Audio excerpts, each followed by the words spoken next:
qué dicha. Me acompaña don Alberto Dente, el presidente del Consejo Nacional de Supervisión del Sistema Financiero. ¿Por qué? Porque el 1 de septiembre, antier, el CONACYF decidió algo muy importante. Y yo sé que suena muy técnico. Cuando yo le digo a usted que nos observa o nos escucha, CONACYF, renegociación y algunas otras palabras, usted dice, ¿eso qué tiene que ver conmigo? Tiene que ver mucho, porque tiene que ver con las reglas que tienen los bancos cuando usted y yo le debemos plata y llegamos al banco a decir, hey, la estoy viendo horrible en este momento por la situación que estoy pasando, pero voy a estar mejor. Y entonces el CONACYF le ha dado mayor libertad o flexibilidad a los bancos para manejar estas situaciones. Don Alberto, ¿cómo le va? Bienvenido. Don Randall, muy buenos días, ¿cómo están ustedes? Pues muy bien, muchas gracias. Muy interesados en la decisión que han tomado, don Alberto, porque yo nunca dejo, siempre que entrevisto de este tema, nunca dejo de aclarar que la plata que tienen los bancos es de las personas que ahorraron en esos bancos. Entonces no pueden hacer loco, digamos, con la plata, pero también pueden ayudar a la gente. ¿Qué fue lo que aprobaron, don Alberto? Bueno, por eso la normativa que rige a los bancos y las reglas del juego que rigen a los bancos se conoce como normativa prudencial, porque tiene que ser utilizada con prudencia y dicta las normas de prudencia que se utilizan. En el pasado, la norma que siempre ha funcionado es que los bancos tienen la capacidad de sentarse con sus clientes y hacer una renegociación de un crédito ya otorgado una vez cada 2 años. ¿Por qué? Bueno, porque estamos asumiendo que si hay que hacerlo más de una vez en 2 años, ese cliente está en algún problema y requiere una recalificación de su perfil de riesgo y lo convierte en lo que llama una operación especial y le piden al banco que haga una reserva. Cuando vino la pandemia, nosotros abrimos un poquito la puerta y le dijimos a los bancos, ¿sabe qué? Vamos a pasar eso de 1 a 2 al año. Usted puede hacer 2 renegociaciones en un periodo de 2 años. ¿Por qué? Bueno, porque asumimos que en ese momento estábamos ante una cuestión que iba a durar 3 o 4 meses. Los bancos dieron plazos de 3 meses, de 2 meses, de 30 días. Vino la segunda renegociación por otros 90 días más. El tiempo se nos estaba acabando y entonces íbamos a seguir en esta cuestión de la pandemia viendo a ver cómo abríamos más puertas. Entonces pensamos, le dimos mucho pensamiento, como casi por un mes, y finalmente le dimos a los bancos, ¿sabe qué? En el tanto dure la pandemia, yo lo autorizo que usted renegocie con su cliente las veces que sean necesarias. En el tanto, usted me garantice, primero, que es un cliente viable, segundo, que usted le va a ayudar a salir adelante en ese sentido, tercero, que ha sido afectado por la pandemia en ese sentido, para no meternos a reestructurar clientes que no habían sido afectados en eso, y si usted tiene que hacer 3 negociaciones o 4 o 5, no tenemos ningún problema, en el tanto esta pandemia dure y hasta el momento en que nosotros digamos que las reglas del juego comienzan otra vez a lo que es prudencial y normal. Don Alberto, discúlpame que le plantee un ejemplo, pero si yo antes de la pandemia le debía 10 millones de colones a un banco, ¿verdad? Y entonces venía al día. Se viene la pandemia, empiezo a tener una afectación en mi capacidad de pago y entonces el banco me llama en junio y me dice, don Randall, vamos a darle un espacio, no pague julio y agosto, pero en septiembre nos vuelve a pagar. Ok, esa es una renegociación. Entonces, ya estamos en septiembre, ya pasamos agosto y no pagué. Entonces me vuelven a llamar y me dicen, don Randall, ¿qué pasó? Vea, es que no he recuperado mi capacidad de pago. Bueno, no, podemos hablar por Zoom también. Siéntese, ya no pague septiembre y octubre y vamos a ver qué tal en noviembre. Esa es otra renegociación. Y entonces en noviembre vuelvo a aparecer sin pagar y me vuelven a dar otra renegociación. ¿Cómo hacer para evitar eso? Digamos, que una persona que realmente no es viable porque tiene un problema de fondo que no tiene que ver necesariamente solo con la gravedad de la situación económica, se aproveche de continuas negociaciones, porque finalmente esos 10 millones que me prestaron a mí no son del banco, son de la gente que depositó 10 millones en el banco. Bueno, ahí lo que nosotros le decimos a los bancos es, primero que todo, revise su cliente antes de que comience la pandemia. Y vamos a poner un ejemplo como el que me puso usted. Un cliente que es dueño de un hotel y tiene el hotel al 80%, toda la cuestión, está en febrero con el hotel lleno, todo muy bien, y a finales del mes de marzo se encuentra con que tiene 0 personas y el ingreso que tenía se convirtió en 0, entonces él va al banco y le dice, mire, tengo este problema. Entonces el banco le dice, no se preocupe, por los próximos 3 meses usted no me tiene que pagar nada, no tiene que pagar interés, no tiene que pagar absolutamente nada. Bueno, ya pasaron los 3 meses. A los 3 meses el cliente llegó y le dijo, mire, todavía no puedo pagar porque tengo el hotel cerrado. Entonces el banco le va a decir, le voy a dar otros 3 meses más. Y entonces le da otros 3 meses más. Y entonces cuando se vuelva a abrir el hotel, el banco se va a sentar con él a discutir cuánto va a necesitar. Y para eso entonces vamos a tener fuentes de fondos que le van a permitir al banco no solamente darle más plazos, sino inyectarle más recursos.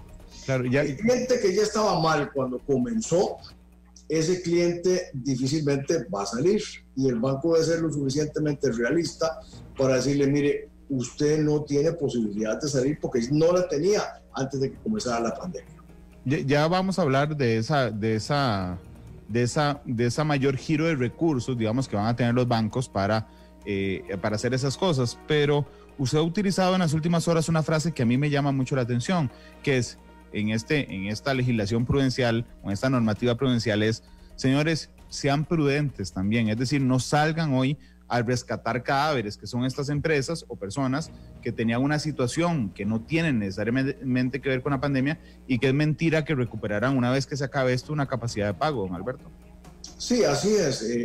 Muy desafortunadamente, porque hay empresas que ya venían con problemas. Entonces son empresas que posiblemente tenían una calificación de riesgo en este momento que ya había cambiado o estaba a punto de cambiar, porque ya tenían 30, 60, 90 días de atraso. La responsabilidad del banco como banco es sentarse con el cliente y decirle, enséñeme de a dónde van a salir los recursos que usted va a utilizar para pagarme a mí. Si el cliente los puede, hemos hecho todo tipo de excepciones a la normativa para que el cliente que está con problemas producto de la pandemia le pueda decir, no, mire, por los próximos 6 meses yo no tengo ningún tipo de ingresos, pero terminado eso sí los voy a tener y aquí está la prueba de que los voy a tener. ¿Por qué? Bueno, porque tengo un edificio de alquiler o porque tengo apartamentos o porque tengo esto o porque doy servicios, tengo un restaurante que lo tengo cerrado y lo voy a abrir en esa fecha. Pero el que venía mal, ya ese difícilmente va a salir porque además del perjuicio que tenía anterior a esto, ya terminó de comerse su capital. Ok. Le iba a decir, ahora que hablábamos de los bancos, que los bancos tienen 2 formas, bueno, más tal vez, pero tienen 2 formas principales de alimentar su capital para poder prestar. Una es que más gente vaya a depositar la plata en ese banco. Eso les genera un aumento de la cantidad de disponible. Pero la otra es pedir prestado. Es decir, que el banco le pida prestado a alguien, aumente esa disponibilidad de efectivo, pero eso lo va a tener que pagar en algún momento. Esa es una de las opciones que está aprobada, ¿verdad? Entiendo, don Alberto, que es que el Banco Central le preste a los bancos dinero a condiciones muy favorables. Sí, anteriormente parte de la mezcla de recursos que tenían ellos venían con fondos del exterior, líneas de crédito de bancos del exterior alrededor del mundo. Lo que pasa es que esta pandemia se hizo alrededor del mundo. Entonces el mundo entero dijo, no presto a nadie, voy a guardar toda la plata que tengo. Entonces esa facilidad que tenían ellos de accesar líneas de crédito se les acabó. Y ahora por más que quieran tener, lo que tienen son fondos de corto plazo. También la gente cambió los depósitos a plazo que tenía y los tiene en cuenta corriente. Entonces el Banco Central está haciendo una línea de crédito que está terminando de aprobar, no ha sido formalmente aprobada todavía, donde le va a poder prestar a los bancos a 4 años plazo. Y obviamente el costo al cual les va a prestar es sumamente barato, porque es la tasa política monetaria, que en este momento es 0,75, o sea, menos del 1% anual fijo.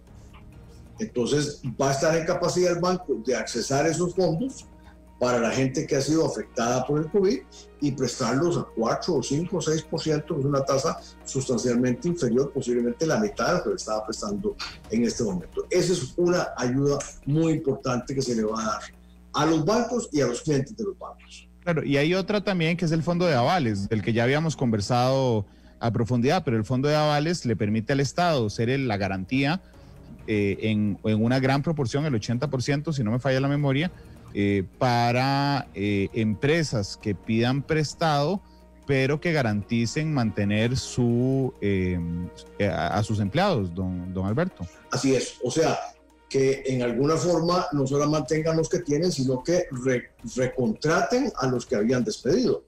Entonces, primero que sean afectados, porque tampoco queremos llegar a prestarle con esos fondos a una persona que simplemente consumió tarjeta de crédito, le está debiendo $50,000 al banco y no lo puede pagar. Esa parte no se va a tomar en cuenta ahí. Pero sí, esas empresas que tienen posibilidad de recuperarse y crear empleo, esas empresas califican para estas dos facilidades. Y ese 20% de riesgo, que es el que asumirían los bancos, porque el 80% está garantizado por el Estado, también están siendo más flexibles respecto a qué considerar como una garantía en ese 20%. Bueno, ahí el banco tiene que sentarse a ver el nivel de riesgo que toma, porque ahí sí va a tener que proteger los depósitos de sus ahorrantes. O sea, el banco no puede actuar y decir, me la voy a jugar y voy a prestar un montón de plata y no sé si me la van a pagar o no. Eso es parte de las cosas que los bancos no pueden hacer, porque la plata no es de ellos. Entonces tienen que actuar. Nosotros estamos contando con eso, por eso dijimos que el 80% es lo que van a garantizar, para cuando se la vayan a jugar con ese 20% lo hagan responsable y profesionalmente y efectivamente le asistan a una persona que va a salir adelante. Don Alberto, finalmente le pregunta a Henry Cerdas en el Facebook Live si estas facilidades que ustedes están brindando o esta flexibilización solo incluye a los bancos o también a las mutuales. Incluye a todas aquellas que están afectadas por la normativa que nosotros manejamos. O sea, esto es bancos, mutuales, financieras, cooperativas, todos ellos. Y además de eso, la pregunta que han hecho anteriormente, porque es muy importante, en esto califican personas físicas con actividades lucrativas, personas jurídicas, de negocios, toda la cuestión, no importa si es mini pyme, si es pequeñito, mediano o grande, en el tanto se haya visto afectado por los efectos de la pandemia. Ok. Don Alberto, le agradezco muchísimo estos minutos. Yo espero que a la audiencia le haya quedado muy claro, porque efectivamente, insisto, aunque tenga elementos muy técnicos, realmente es tremendamente cercano a nosotros. Tiene que ver con la deuda que tengo por la tarjeta, con la hipoteca, o con el préstamo del carro, o con el préstamo personal que saqué hace un par de años. Don Alberto, muchas gracias. Encantado, Randall, para servirlo como siempre a la orden.